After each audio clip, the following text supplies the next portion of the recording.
On the memorable day when James Comey testified before Congress, and curiously enough, on the same day Prime Minister Theresa May was busily losing her majority in the British House of Commons, on that very day, 16,143 children died under the age of 5 around the world from preventable diseases. As a matter of fact, if you extend that, if you extrapolate it to a full year, then it's nearly 6 million children under the age of 5 around the world who die of preventable diseases. 1 million of them are neonatal deaths. That is to say, they die on the very day they were born or shortly thereafter. Now that's one end of the arithmetic spectrum.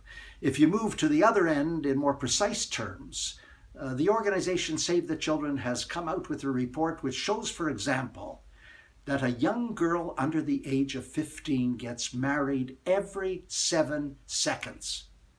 A young girl under the age of 15 gives birth every 2 seconds. And somewhere around the world, every day, 200 children are murdered.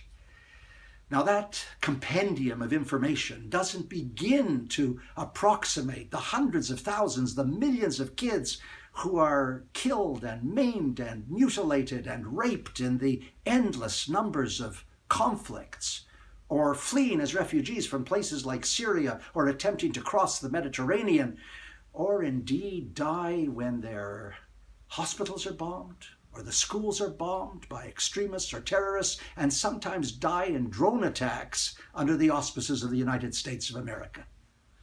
You know, when James Comey testifies, there is coverage around the world, but you can barely get a scintilla of attention to the predicament of the children.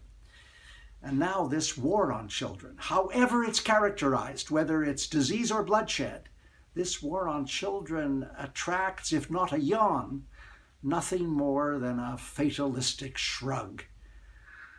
It is ever thus, but we have reason to ask, how has it come to this?